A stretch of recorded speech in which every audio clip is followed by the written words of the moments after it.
To the east of Beijing, there is a narrow passage between the Bohai Sea and Yanshan Mountain.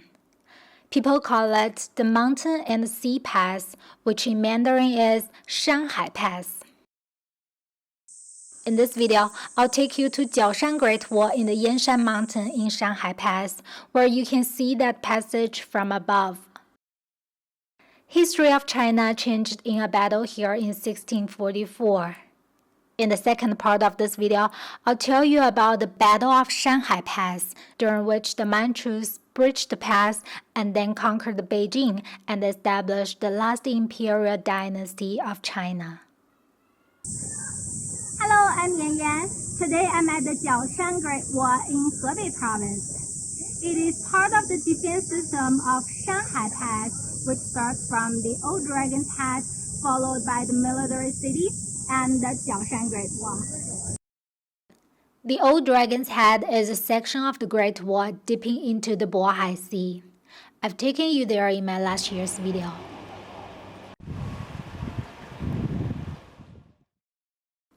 In the center of the passage, there is a big castle.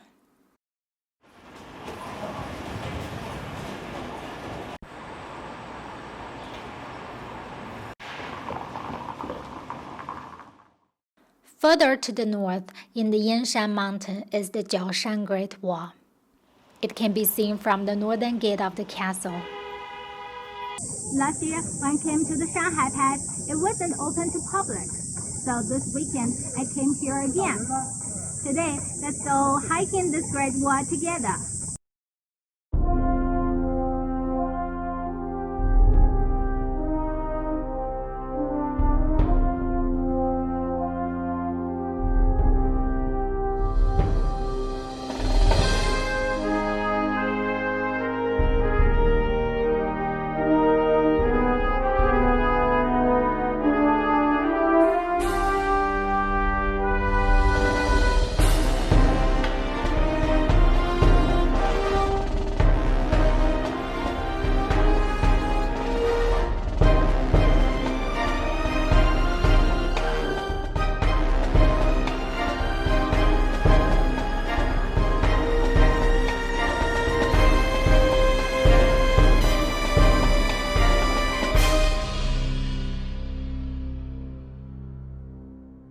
Now we can turn around. The land below is that passage between the mountain and the sea.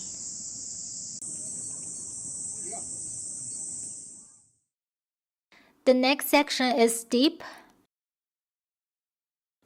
and slippery. The worst thing is that travelers have to climb up this vertical staircase to get to the watchtower.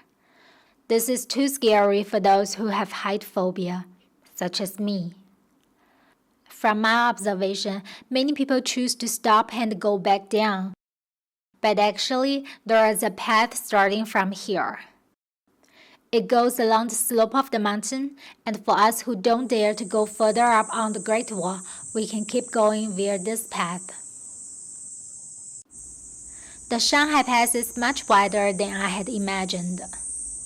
The Old Dragon's Head and the sea is too far away to see. The castle, I think, is here. Keep walking until there is a sign pointing to the entrance to the Great Wall. We are now at the back of that watchtower.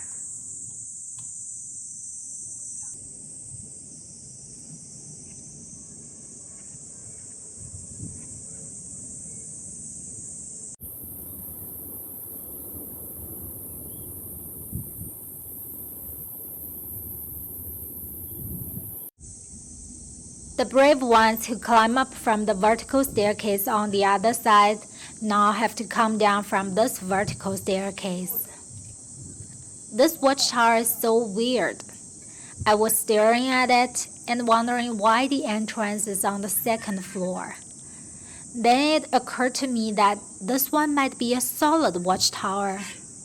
I only read about it, but had never seen it.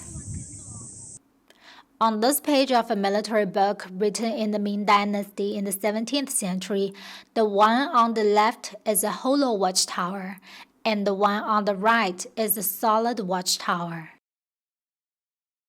Now look at this one. What do you think? Do you agree with my assumption? This watchtower does not have entrance on the first floor because it's solid inside. When Great Wall was built in the 14th century, all watchtowers were solid.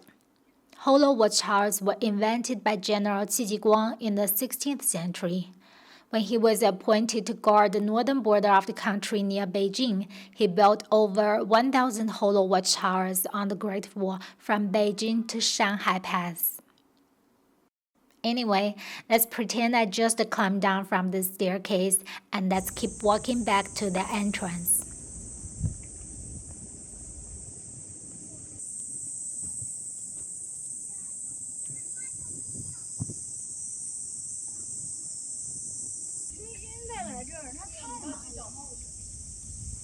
There is another watchtower behind, and this one is obviously a hollow watchtower.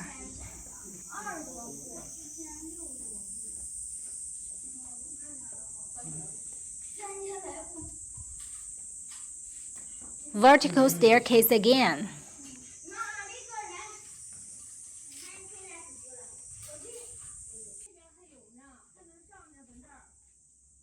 And of course, I came up from a side path outside the watchtower.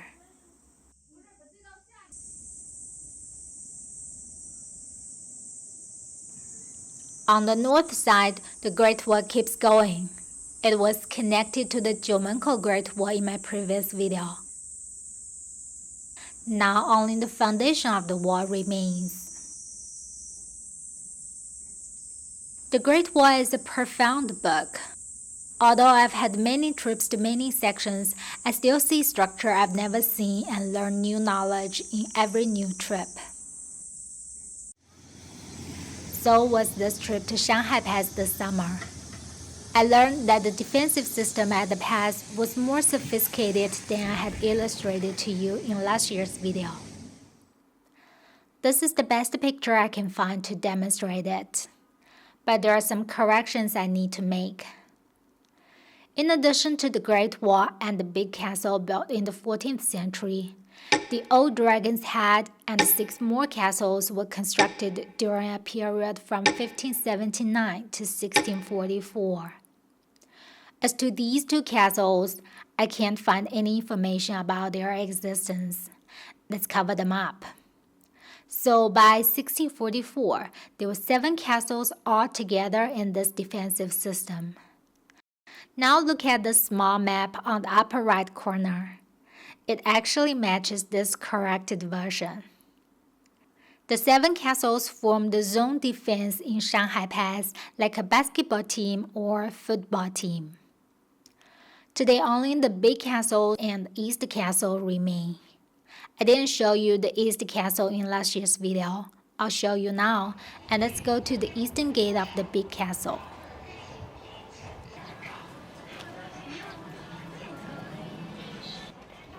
This is the tower atop the eastern gate on the castle wall. And the wall is pretty wide here. The eastern wall of the castle is actually part of the Great Wall that blocks the passage. Technically, this side goes all the way to the Jiaoshan Great Wall, and this side goes to the Old Dragon's Head. But in reality, today most parts are gone. Outside the eastern gate, there is an enclosure, and outside that enclosure is the east castle. Those living inside had been moved out.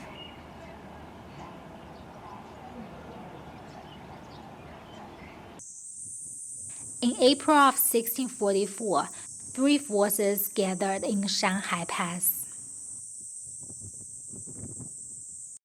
Wu Sangui, commander of Shanhai Pass of the Ming troops. Li Zicheng, leader of insurgent forces. Dorgan, uncle of the 6-year-old king of the Manchus and the acting king. 8 years earlier, the Manchus established the Qing Empire in northeast China and proclaimed the present-day Shenyang as its capital. But the Manchus' ambition was beyond the northeast China. They set their eyes on the entire Ming Empire. The best route from Shenyang to Beijing is via this passage between the mountain and the sea. But with the Shanhai Pass defensive system, the Manchus didn't even dare to try. They did raid the suburb of Beijing before, but was through this mountainous region. That route was too bumpy to maintain military supply. As a result, they couldn't stay in Beijing for too long. But in 1644, an opportunity emerged. In March, the insurgent forces conquered Beijing. The emperor of the Ming Dynasty committed suicide. Then the leader of the insurgent force, Li Zicheng, sent envoy to persuade the Ming commander of Shanhai Pass, Wu Sangui, to surrender. Wu decided to comply. But on his way to Beijing, he learned that Li had captured his father and raped his favorite concubine. In great anger, he returned to Shanhai Pass and contacted Dorgan. Learning Wu refused to surrender, Li led his troops to Shanhai Pass. At the same time, to prevent Wu fleeing northeast, Li also sent a troop to Jiumenkou Pass to the north of the Shanhai Pass.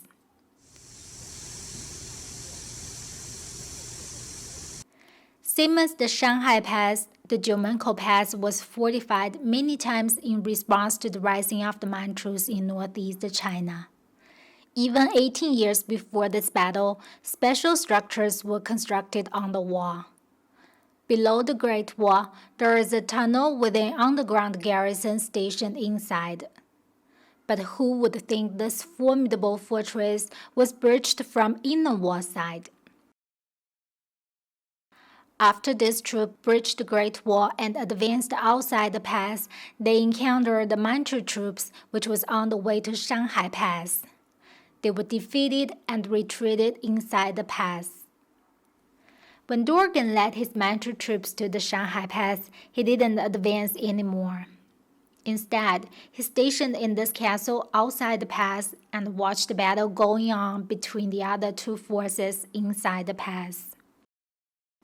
The insurgent force wasn't able to breach the castles, but was having advantage over Wu's troops. At night, Wu went outside the pass and surrendered to Dorgan. To express his loyalty, he shed his hair on the crown like the Manchu people did as Dorgan requested. In the morning, Wu returned and the battle continued. Dorgan ordered the Manchu troops to enter the pass, but not to take serious actions.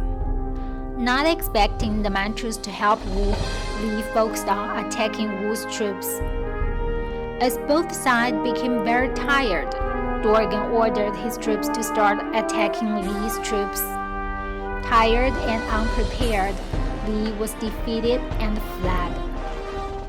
Dorgan traced all the way to Beijing.